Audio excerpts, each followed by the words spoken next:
हर चीज के अंदर हिंदुस्तान कहता है कि मैं तो बहुत पावरफुल हूँ। वो उनकी ऐसी की तैसी अच्छा फुल पावर हम हैं। हम हर मैदान में फुल पावर हैं, चाहे लड़ाई में हो, जंग में हो, हम दुनिया से फुल पावर हैं। सर, दुनिया तो कहती है कि पाकिस्तान तो भिखारी कौम है। हम मांगने वाले नहीं हैं, हम दूसरों को कर्जा देने वाले थे। कौन? हम तब मुकाबला करेंगे जब हमारे ज़मीर जिंदा हो। इंडिया तो कुछ भी, वो तो हमारी जेब में है। इंडिया तो कुछ नहीं, ये पूरा दुनिया हमारी जेब में है। हमारे पाकिस्तान की कुल जीडीपी जितनी, जिसे कहते हैं ग्रॉस डोमेस्टिक प्रोडक्ट, कुल जीडीपी के जितना सिर्फ और सिर्फ हिंदुस्तान का एक स्टेट है महाराष्ट्र, उनका एक स्टेट के बराबर हमारे पूरा पाकिस्तान है। हमारे एक आदमी का वो 100 भी है ना, तो हमारे लिए वो कुछ नहीं है, क्योंकि हमारे अंदर ईमान का जज्बा और ताकत है। और ये कुछ भी नहीं है, ये तो क्या, या पूरी दुनिया कुछ नहीं है। और ये लोग तमाम, ये तमाम ताकतें, ये तमाम लोग हमारे आगे झुकेंगे, ये हमारे कदमों में होंगे। एजुकेशन कुछ भी नहीं है, इसराइल क्या है, वो हमारी जेब में है। पाकिस्तान तो इंडिया से लड़ ही नहीं सकता। हेलो, मैं नवीन, आप देख रहे हैं रिएक्शन नवीन। आज एक पाकिस्तानी चाचा बोल रहे हैं कि इंडिया कुछ भी नहीं है, इंडिया हमारी जेब में है और पूरी दुनिया भी हमारी जेब ही में है। तो मैं उनसे कहना चाहता हूं कि दिन में सपना देखना बंद करिए और अपना काम पे ध्यान दीजिए, तभी पाकिस्तान आगे बढ़ेगा। तो चलिए वीडियो में आगे देखते हैं उनका रिएक्शन और क्या कहते हैं। ये वीडियो है डेली वीक का। कि हमारे अंदर ईमानी पावर जज्बा बहुत ज्यादा है, तो हम हिंदुस्तान से मैच क्यों नहीं जीत पाते हैं? क्या वजूहत है? वो यही वजूहत है कि हमारे ज़मीर मुर्दा हैं, जब जिंदा हो तो हम मैच जीतें। अच्छा, इसके जान का नजराना देना पड़ता है। किसी भी खेल में कोई भी चीज़ हो तो उसमें अपनी जान का नजराना देना पड़ता है, अच्छा, जान दे के मैच जीते हैं। मैच जीता जाता है। तो जब जान ही नहीं लगानी तो मैच क्या जीतना हमने। तो जान का नजराना कैसे दे? वहाँ पर जहाद करें ग्राउंड के अंदर भी? जहाद तो ना हम करें, लेकिन हमने कोई बंदूक लेकर तो नहीं लड़ना। जी। उधर तो हमने अपने आप को अपना फन दिखाना है ना। तो जब हमारे हुक्मरान कंट्रोल ही ऐसे, कमांड ऑफ कंट्रोल कहेंगे ऐसे नहीं ऐसे करो, तो क्या हम मैच जीतेंगे? तो क्या लगता है, चलो मैच की बात तो साइड पे रखते हैं, बाकी बातें कर लेते हैं। क्या दुनियावी मैदान के अंदर भी आप देखें, इकोनॉमिकल तौर पर हर चीज़ के अंदर हिंदुस्तान कहता है कि मैं तो बहुत पावरफुल हूँ। वो तो पावरफुल हो गया या नहीं हुआ हमसे? उनकी ऐसी की तैसी अच्छा, फुल पावर हम हैं। अच्छा, किस चीज़ में पावरफुल है? हम हर एक चीज़ में फुल पावर हैं। कौन सी चीज़ में पावरफुल? हम हर मैदान में फुल पावर हैं, चाहे लड़ाई में हो, जंग में हो, हम दुनिया से फुल पावर हैं। अच्छा हमारे मुल्क के अंदर कोई ऐसा लीडर ही नहीं आ रहा कि जिसका ज़मीर जिंदा हो। सर, दुनिया तो कहती है कि पाकिस्तान तो भिखारी कौम है। भिखारी कौम नहीं है, लेकिन उन्होंने हमें बना दिया है। हम मांगने वाले नहीं हैं, हम दूसरों को कर्जा देने वाले थे। हमारे हुक्मरानों की यही सोच है कि ये रात को खाकर सो जाएंगे, ये हमारे मतलब सोचेंगे। इनको हम ऐसा करें कि ये रात की खाएं, सुबह के लिए सोचें हम किधर से खाएंगे। इंडिया के पास 600 बिलियन डॉलर्स के हैं। हमारे पास 6 बिलियन डॉलर भी पूरे नहीं है। हमारे पास किधर से होंगे? जब ये लोग ले जाएंगे तो हमें किधर से मिलेंगे? तो मुकाबला कैसे करेंगे उनका? कौन? हम तब मुकाबला करेंगे जब हमारे ज़मीर जिंदा होंगे, ऐसा हुक्मरान होगा। और इंशाल्लाह ताला वो वक्त आएगा, दिन दूर नहीं है, वो दिन अभी आ गए हैं, जब वो ये पुराने सांप जो है ये ख़त्म हो जाएंगे। आप जैसी नई नस्ल आएगी, वो इस मुल्क का पाकिस्तान वो बनेंगे। उनके नज़रिए पुख्ता होंगे, ईमान पुख्ता होंगे।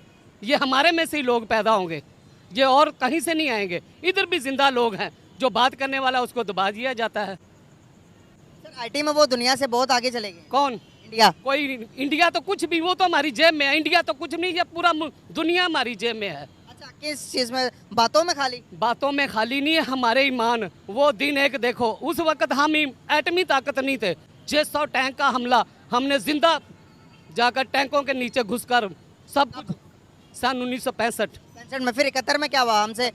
हम जिसे कहते थे कि पाकिस्तान अल्लाह के नाम पर बना, क़यामत तक रहेगा, और बांग्लादेश हमसे अलग हो गया 71 में। बात में यही वही तो बात आ गई कि जब लुमड़ी वाली बात आ गई, जब ये इस तरह जैसे अभी हमारे हुक्मरान कर रहे हैं, तो ये इनको क्या है, मुल्क का क्या सोच रहा है? कोई भी नहीं सोच रहा। ये अपने पेट की सोच रहे हैं, अपने रिश्तेदारों की सोच रहे हैं, अपने घर वालों की सोच रहे हैं। पाकिस्तान का तो कोई ठेकेदार नहीं है। आपने कहा हिंदुस्तान मेरी जेब में है। सर, हमारे पाकिस्तान की कुल जीडीपी जितनी, जिसे कहते हैं ग्रॉस डोमेस्टिक प्रोडक्ट, कुल जीडीपी के जितना सिर्फ और सिर्फ हिंदुस्तान का एक स्टेट है महाराष्ट्र, उनका एक स्टेट के बराबर हमारे पूरा पाकिस्तान है।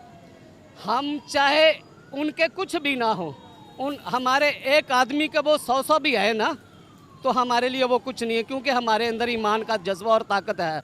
हम जब भी खड़े होंगे इंशाल्लाह ताला ईमान हमारा जिंदा होगा, हम जाग जाएंगे। और ये कुछ भी नहीं है, ये तो क्या, या पूरी दुनिया कुछ नहीं है। अभी ये फ़लस्तीन का देखो, क्या वो अमेरिका की सबको महत्व वो कर रहे हैं, हमारे क्या, इनको क्या हुआ है? कुछ भी नहीं हुआ। सर, आपने बात की 100 के बराबर है, तो सर मौजूदा टाइम के अंदर आपको लगता है पाकिस्तान की जो जो सिचुएशन चल रही है, मौजूदा जो हालात हैं, गुर्बत से हमारे 2-4 होते जा रहे हैं, क्या ये जंगों का टाइम है या पीस का टाइम है, सुलह करने का टाइम है? ये हमारा किसी के साथ कोई सुलह करने का टाइम नहीं है, और ये इंशाल्लाह ताला वक्त ऐसा आने वाला है, कोई ऐसा मसीहा आएगा और इंशाल्लाह ताला ऐसा ही कोई हम में से एक पैदा हो जाएगा, और ये लोग तमाम, ये तमाम ताकतें, ये तमाम लोग हमारे आगे झुकेंगे, ये हमारे कदमों में होंगे। कैसे हो? हमारा ईमान है, और ये इंशाल्लाह ताला वक्त आने वाला है। सर, उस चीज़ के लिए हमें पहले एजुकेशन तो हासिल करनी पड़ेगी, हमें तालीम सब कुछ है, एजुकेशन कुछ भी नहीं है। बाबा बुल्ले शाह दा शेर है, गल एक नुक्ते ते मुकदी है, सच आखिया भांबड़ मचदे ने ते मुंह आई बात ना रहंदी है, झूठ आखना कुछ बचदा है, सच आखना सब लुटदा है ते मुंह आई बात ना रहंदी है। साडे सब कुछ है, लेकिन इन्हां दे विच की, इन्हां दे विच कि लालच बड़िया है, लालच ज़मीर इनके मुर्दा हो गए हैं, इनके अंदर एक पैसे की हवस पड़ गई है, गाड़ियों, बंगले, बैंक बैलेंस, ये वो, ये तमाम है। और हमारे अंदर ऐसे जवान हैं जिनको ये मौका ही नहीं मिल रहा, जिनको ये मौका दिया नहीं जा रहा। एक सवाल है, दुनिया हमारे मिडिल ईस्ट जितना भी अरब इमारात की, सर उन्होंने भी पाकिस्तान का साथ छोड़ दिया हुआ है, पाकिस्तान हमारे वीज़े देने बंद कर दिए। वो कहते हैं कि भाई पाकिस्तानी जिन जिन सिटीज़ से आकर यहाँ पर आकर भीख मांगना शुरू कर देते हैं, उन्होंने भी हमारा बाइकआउट कर दिया। आप देखिए तुर्की हमारा ब्रदर मुल्क है, वो कहता है वो भी हमें वीज़े नहीं देता, वो भी बाइकआउट पाकिस्तानी चला रहा है, लेकिन वहाँ पर हिंदुस्तानियों को, इंडियंस को बुला लेता, वहाँ पर कहता भाई वेलकम इंडियंस, आओ आप।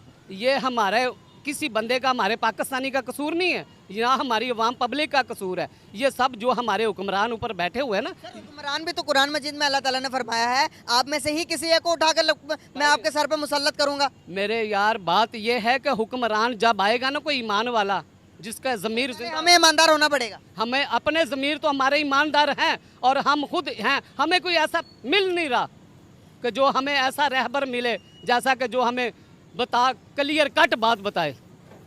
ये तो हम सब लोग ही ऐसे हैं, क्या है हमारे आगे, क्या हमने जो कुछ भी किया, हमने हर एक, जब खाना काबा पे कब्जा हुआ था, तमाम मुल्कों ने कहा था कि हम नहीं छुड़ा सकते, तो कौन गया था? पाकिस्तान, जिसने गोली भी नहीं चलाई थी और सब आज़ादी ली थी इसराइल से। इसराइल क्या है? वो हमारी जेब में है। हमारे क्या है? हमारे हुक्मरान ऐसे नहीं है, वो गलत है, हमारे कमांड ऑफ कंट्रोल गलत है, हमारे लीडर गलत है, हमारे लोगों के ज़मीर मुर्दा नहीं, वो जिंदा है। ये लोग आज का एजुकेशन वाला बच्चा मौजूद है हमारे साथ, इनसे भी बातचीत करेंगे। आपकी क्या राय है इस बारे में? अंकल की बात से एग्री करते हैं? सवाल क्या आपका? मैंने सवाल ये पूछा, अंकल कहते हैं कि इजराइल हमारी जेब में है, हम दुनिया से पावरफुल हैं और दुनिया की बड़ी बड़ी कंट्रीज हमारी जेब में है। मौजूदा सिनेरियोज को देखते हुए आप एज अ यंग जनरेशन आज की एजुकेशन हासिल करते हुए लड़का फैक्ट पे बात करेगा या फिर आप भी जज्बाती बयान देंगे? मैं फैक्ट पे बात करूँगा। अगर हम पाकिस्तान की हिस्ट्री देखें, 1900 फातिमा जिना के जिस्म पे तशद्दुद के निशानात थे। जब तक हमारे मुल्क के अंदर, हुकूमत के अंदर आर्मी या ये बैरोक्रेट से इन्वॉल्व होते रहेंगे, तब तक कुछ नहीं हो सकता। सारे मसले मसाइल आ रहे हैं। आपने पिछले दिन ये बयान नहीं सुना कि जनरल बाजवा का बयान था कि पाकिस्तान तो इंडिया से लड़ ही नहीं सकता। उसकी रीज़न क्या है? वो कहते हैं कि हमने 2-3 जंगें हारी हैं। इसराइल, हम यूक्रेन की बात करें, यूक्रेन के हम हक में वोट नहीं दे रहे, यूक्रेन को हम मसला क्यों दे रहे हैं? BBC की आपने रिपोर्ट नहीं पढ़ी? आपने पढ़ी है ना? किस वजह से? जब तक हमारे पाकिस्तान के अंदर जमहूरियत का निज़ाम नहीं होगा, तब तक कुछ नहीं हो सकता। ये अंकल ये कह रहे हैं कि हम इंडिया से जंग नहीं जीत सकते, 4 जंगें ये कह रहे हैं कि लड़ी है वो हम हारे हैं, तो कैसे पॉसिबल है आगे जीतेंगे? हम हारे नहीं हैं, हमें हराया गया है, हम हारे किसी से भी नहीं है। हमारे अंदर मीर जाफर और मीर सादिक है। हाँ, हमारी आर्मी अभी भी जिंदाबाद है। हमारा एक सिपाही से लेकर एक ऑफिसर तक जो गैरत वाले लोग हैं। मेरे पास घर में किताब लेफ्टिनेंट जनरल शाहिद मसूद की, वो इसके नैब के चेयरमैन भी रह चुके हैं। उनके बकौल कि पाकिस्तान के अंदर जब भी 65-71 की जंग, मेरे पास बुक पढ़ी हुई है, उस किताब का नाम है 10 साल एक सिपाही की। आप उसके पढ़ भी सकते हो, उसका मुताला भी कर सकते हो, मेरे पास पढ़ी हुई है। उसके अंदर वो खुद कहता है कि एक दफ़ा ना इस्लामाबाद के रोड के थोड़ा सा ऊपर हवाई जहाज़ गुजरे थे, तो बच्चों ने कहा कि ये मैं भी जंग शुरू हो गई हो, तो उनमें से एक बच्चा कहता है कि नहीं, जंग नहीं हुई, जंग हो ही नहीं सकती। उसने कहा क्यों? उसने कहा मेरे पापा कर्नल है फ़ौज में, ठीक है। वो कहते हैं कि जब जंग होगी ना तो हम पाकिस्तान से बाहर चले जाएंगे। अच्छा मेरे पास बुक है, मैं प्रूफ के साथ, एविडेंस के साथ। मैं अपनी आर्मी के ख़िलाफ़ नहीं हूँ, मैं अपनी आर्मी के ख़िलाफ़ नहीं। मेरी आधी से ज़्यादा जो दोस्त वगैरह है, मेरे कुछ कज़न हैं, मेरे कुछ अपने दोस्त हैं, ठीक है, वो आर्मी के अंदर है, लेकिन आर्मी के ख़िलाफ़ मैं नहीं हूँ। डॉक्टर उसका हमारी आर्मी जिंदाबाद है। हमने हर अमेरिका सुपर पावर ताकत, 1 मिनट ठहरे आप, अमेरिका सुपर पावर ताकत है, हम नेटो के मेंबर हैं, हम भी कैसे है?